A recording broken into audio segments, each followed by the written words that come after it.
We've been doing this. I had this epiphany to do this series, this summer series of awe based on a book that I was reading by Dasher Keltner, entitled Awe, the study of how wonder and awe transforms our life, with some science that backs it up. And that was about 4 weeks ago. Does anyone remember? It was the same week that we had that harrowing experience of moving the desk down the stairs. Anybody remember that? We had 4 able-bodied guys hauling this desk down the stairs, at one point on their heads, and that's fine. I was like, oh, somebody's gonna get hurt here. We were moving out some furniture. We have a village man, which we're excited. Uh-oh, don't have my mic kick out. This is crucial. This is a good story. And so they got it down the stairs, which was the main feat, and then they were like, where do you want it to go? And for years, we have often just put things out front here because we're on university, right? So we're just going to put it out front. So it went out front by the sidewalk. Big, giant, 30-year-old executive wood desk.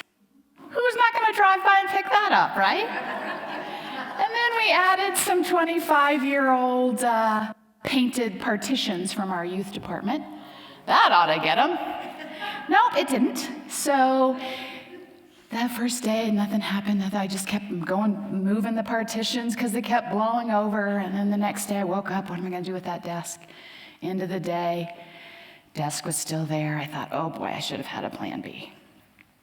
And we had a big funeral coming up and the big camp curtain call. I couldn't have this, all this out in the parking lot. So the next day came and went, and then it rained that night. I woke up and this desk is going to be the death of me. So I get here, and it looks as though someone has tried to cover it up. About 2/3 of it's covered with the trash bag. So I think, well, that's sweet. And then I go to leave. And I go out to try to cover it up more, and I notice all the drawers are gone. So then I think, okay, this is gonna be really hard to get rid of now. We've got a wonderful desk, but no drawers. And so I go home and I think, that was probably, I didn't really give much thought to the fact that it was covered. And I actually, the next day, I asked around, did you cover the desk? Did anybody take the drawers? Like, were you trying to protect this wonderful desk? Nobody knows what I'm talking about.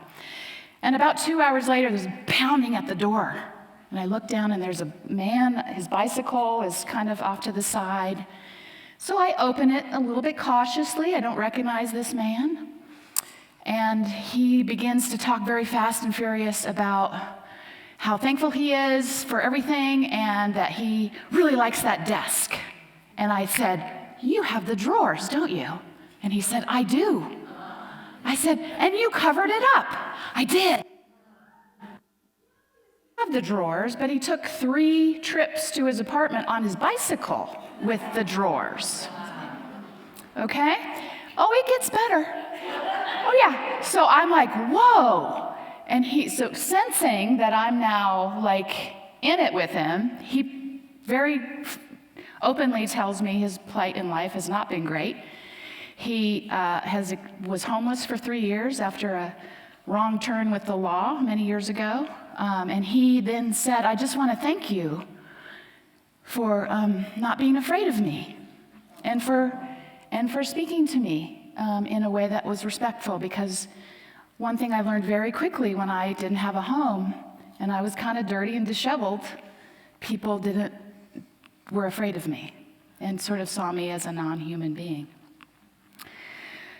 And so I was like, whoa, Joe, this is really awe-inspiring, And I said, I'm sorry that you had that experience, and I can understand how that must have felt, and I'm glad to know you. And he said, here's the thing. I said, and I'm really glad that you want that desk. But he doesn't have a car. So now I'm thinking, oh gosh. And he says, wait a minute, do you have a dolly? I said, I do. I can do it with a dolly. I'm like, Joe, he's probably 65. I said, no, you can't do it. I live 7 blocks, he says. This desk took 4 of you to get down. Now, it didn't have the drawers, but still, he said, and all his concern was, I promise I'll bring the dolly back. So Joe, my new friend Joe, took that desk 7 blocks up to his apartment and came back and said, how can I thank you?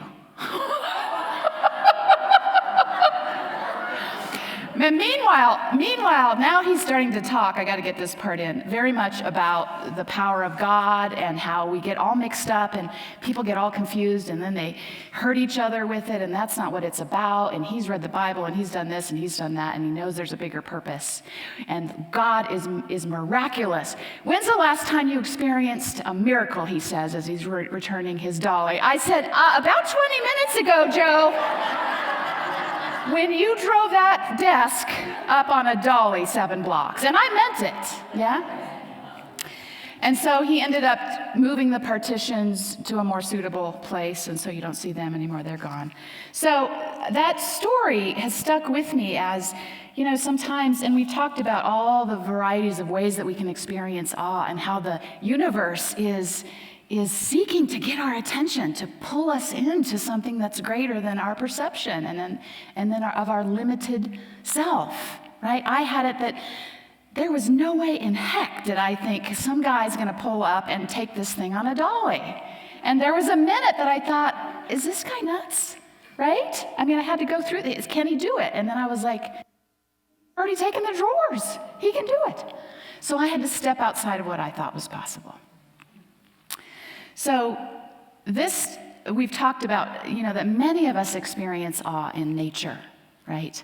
And there are varieties of ways that we are inspired by awe through music, through sacred geometry, through the experience of life and death, and today through mystical awe, which that was an experience of, in a way, right? I often think of symphonies of light and ethereal clouds opening, and you might have that. You might hear voices and feel presence. That's very likely in mystical experiences. But anything that connects us with how the divine pattern is working out in our life is a direct experience. That's all mystical means. It's a direct personal experience. And the mystics had them because that's where they put their focus on. They were focused on, how can I find an experience of God in the world? I don't want you in the church to read your dogma and your doctrine and think that that's how I'm going to get it. That's what they said. I'm not saying that. I kind of am. But, right? I want to experience it. So I'm going to run you through real quick. Look at this. I have 4 points. What do we mean by mystical awe? How does it work? Why is it important? And how do we use it? You ready? Huh? See what a story will do? Okay. So I want to just start by reminding us of this notion of awe. I love how the author Dasher Keltner describes it, that awe is one of several self-transcendent states, a space of emotions that transport us out of our self-focused, threat-oriented, and status quo mindset to a realm where we connect to something larger than the default self. And just as a reminder, that default self, that ego self, it serves a purpose. It's part of the divine plan as well, to protect us when we need to be protected. The issue is just that we think that's what we are.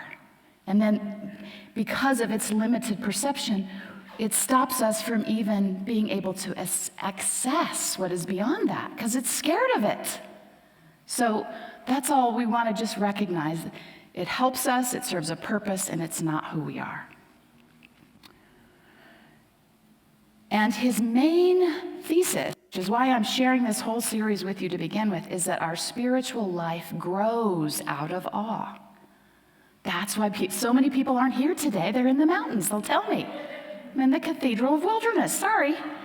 I get it. We connect. We have a direct experience. The famed, wait a minute, I do want to say this. I love Emerson's, the transcendentalist Ralph Waldo Emerson, who called this life energy, this what we are tapping into, his term for God, for the divine, was the benevolent life force that unifies all living forms. The benevolent life force, meaning the well-meaning, the kind force that unifies all of the living kingdom. And that is the essence. That is our gold. And we know that, don't we? That's why we feel bad when we act like jerks or when people act like jerks to us. Because the truth of us is that we are kind and well-meaning.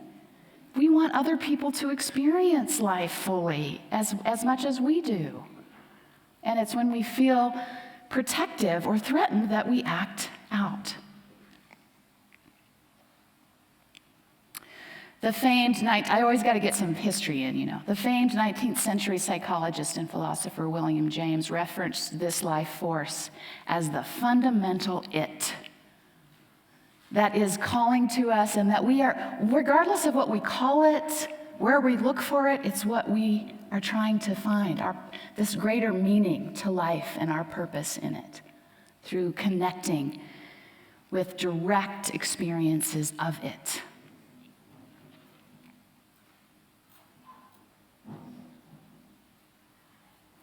Keltner defines mystical awe then as the feelings of encountering what we call the divine, meaning what we feel to be primary, true, good, and omnipresent.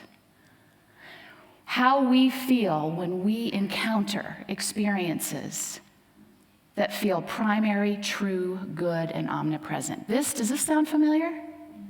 This is the foundation for Unity's teaching of oneness. That these experiences draw us closer to the power and presence of the divine within and all around us. There is no separation. There's only one power, one presence in the universe, God. It is good. Call it whatever you want. It's benevolent. And guess what? You are it. That's the fundamental it. Very exciting. I can tell. So it's knowing and growing this awareness that is not only crucial to our spiritual growth and development, but it's actually a human need.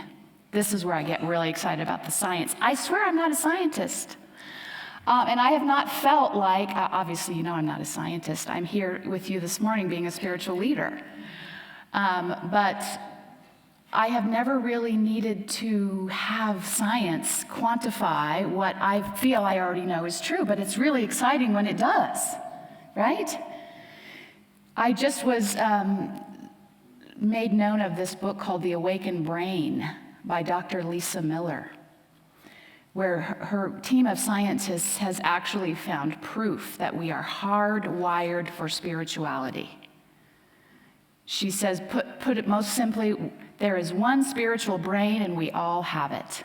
There is an aspect to our awareness that knows how to do this, is pulled by this connection. And when it's not met, we suffer. Her work is scientifically supporting our need for spirituality, for a mystical, first-hand, direct experience of that benevolent force as an antidote to what they call the ills of the 21st century, also known as the diseases of despair. Right? That this connects us in a way that is an antidote to some of these experiences of loneliness, of isolation, of fear, of seeming separation. Our spiritual life grows out of awe. So how does it work? As our third unity principle teaches, our thoughts have power over our experience. Right? Said another way, where our attention goes, our energy flows.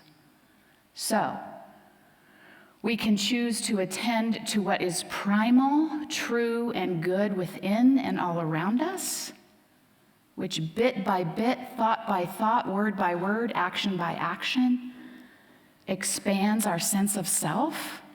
Ever surprise yourself? When you connect and you can sense, okay, I'm about to either play real small and say something I'm going to regret, or I'm going to actually look at what's happening here and how I can actually be a presence perhaps of love or understanding or compassion for myself or others.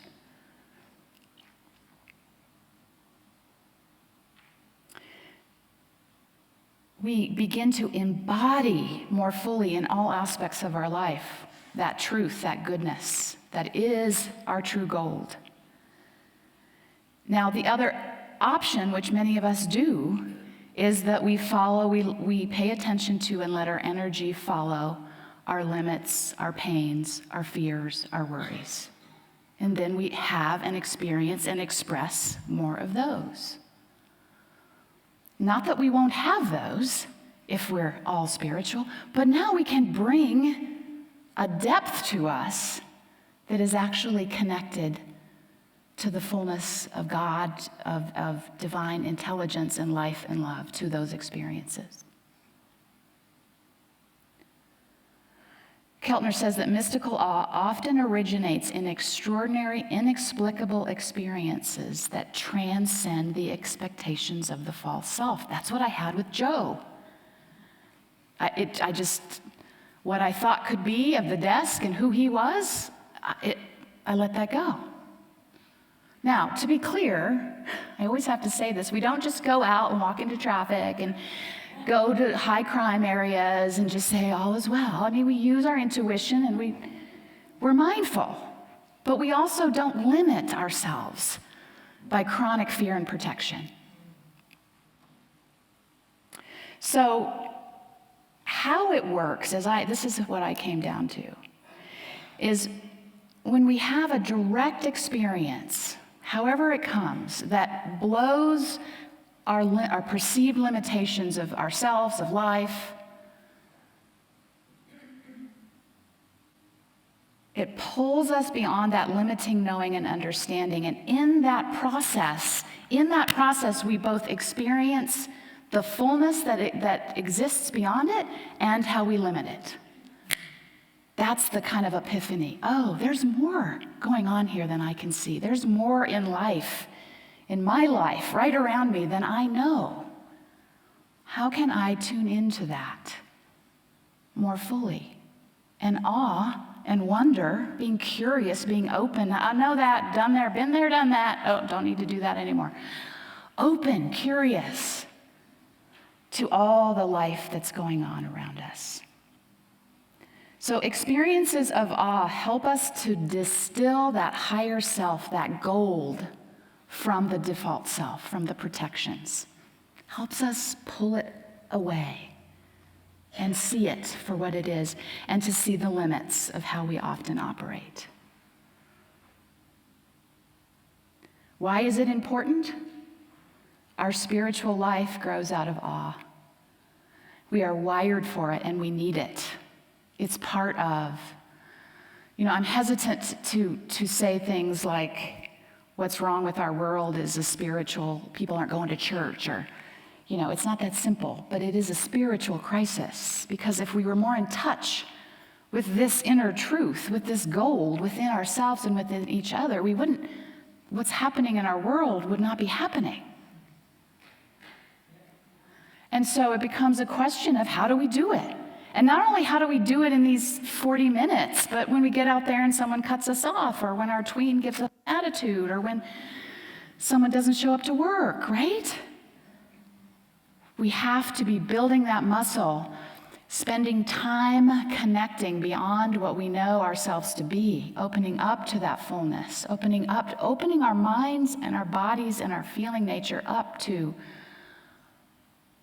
there is this grand design happening. Where am I blocking it and where am I in the flow of it? And just let realization come.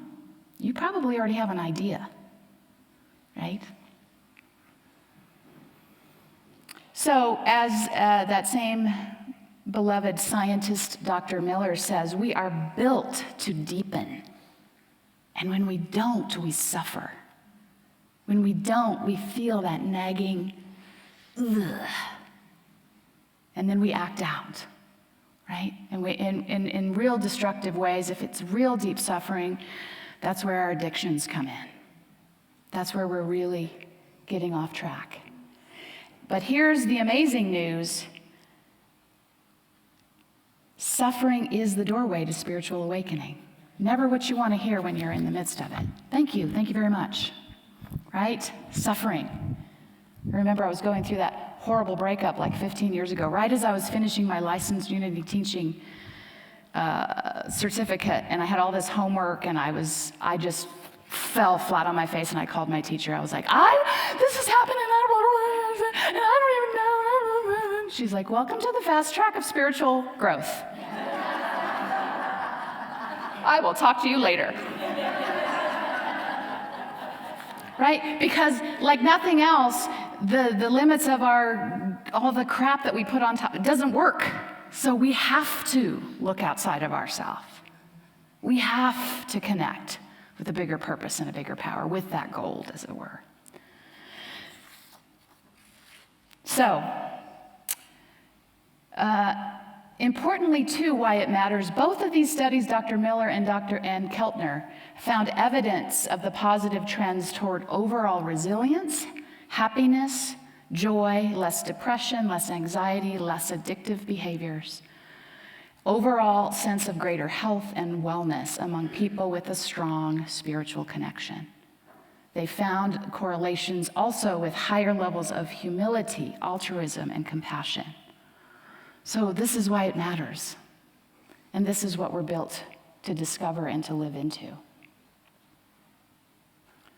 So to connect with this benevolent life force and to know its source is the source of our being, the truth of our being, we have to really feel it and experience it. And I can say, honestly, I understand why fewer and fewer people might be looking to the organization of religion to find that, because it has not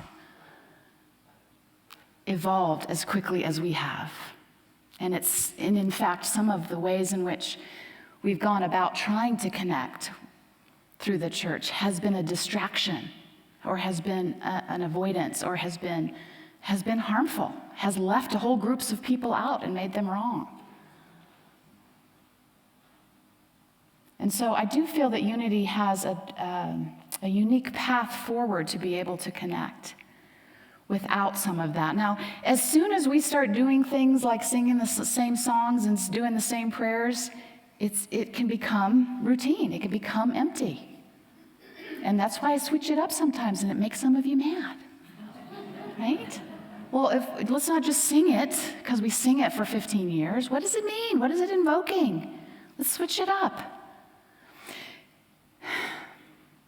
And so let's just have an experience now. And I know you've all had your own experiences, but I'd like to invite you into an experience where you yourself can begin to connect with how you experience mystical awe, how you have a personal experience, a connection with God, with the benevolent force of life, where it's beyond words, yes? It's a feeling, it's a connection, it's a knowing. And so I'll invite you to just take a deep breath, relax in your chair. I think we're going to have we'll just invite this song to lead us inward, to awaken us to what is already in our hearts.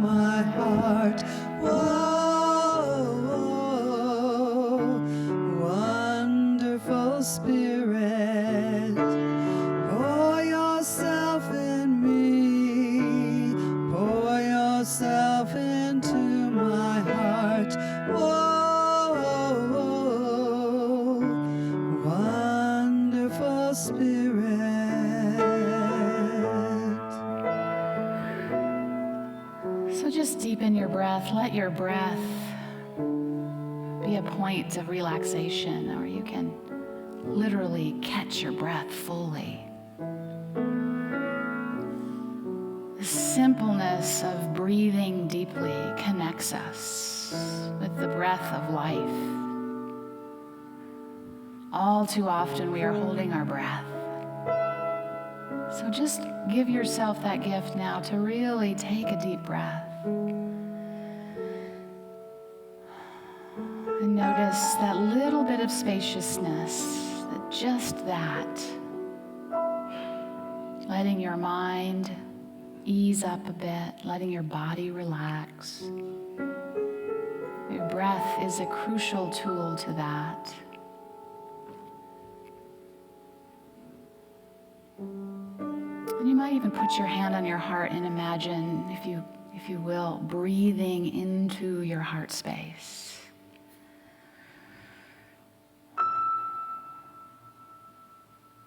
Just breathing into your heart space, which connects you in a different way. And bring to mind something or someone that you have deep love or appreciation for. That you just really easily, fully appreciate.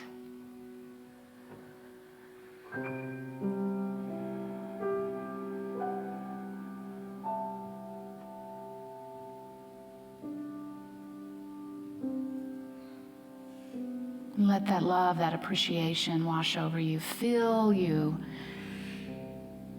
washing away the distractions that often have us judging or worrying. Love and appreciation keep us in the flow of this life force.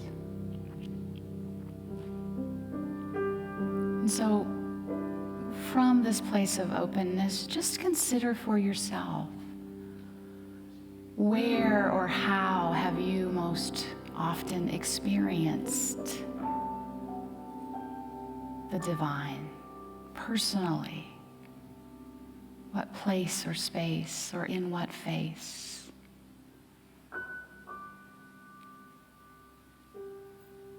Doesn't have to make sense.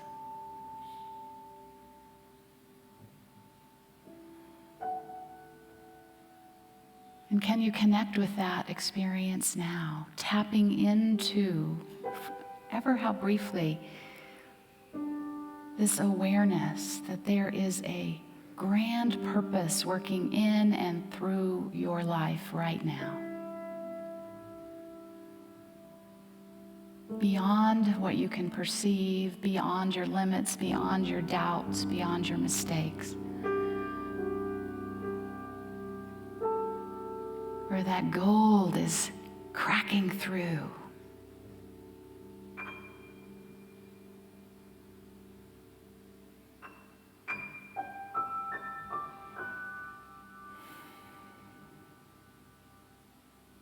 And just feel the spaciousness of that. Feel the freedom of that. Might be some apprehension, some fear. It's okay. Not resisting anything, we're letting it be.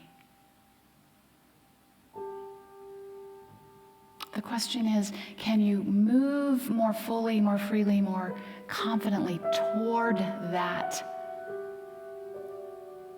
presence at work within you right now? Opening up to anything it may be wanting to reveal to you in the silence.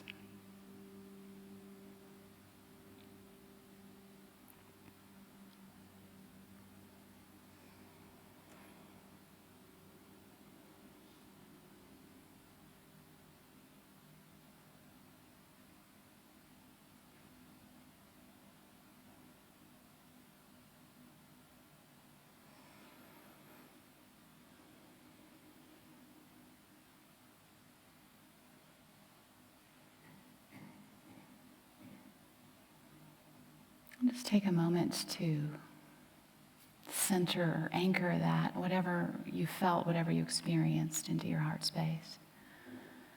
Something that will make you remember it going forward. And if nothing came, you can connect with this anytime and trust that it is working its way out in and through your awareness right now. Just by you turning toward it, you will begin to experience more of it.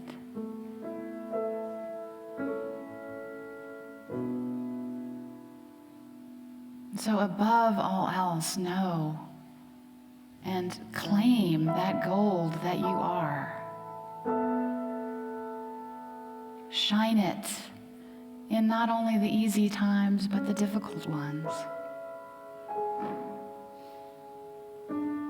You are the presence of a kind, benevolent energy right here on earth.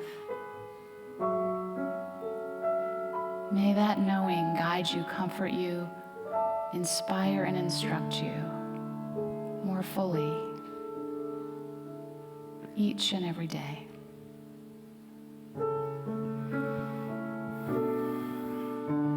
Sing with me. Pour yourself in me, pour yourself into my heart. Oh, wonderful Spirit, pour yourself in me, pour yourself into my heart. Oh,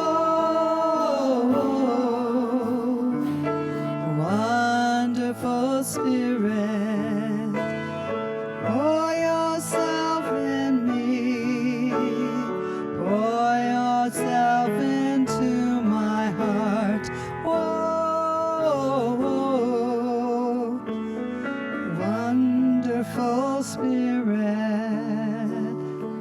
pour yourself in me, pour yourself into my heart. Whoa, wonderful Spirit.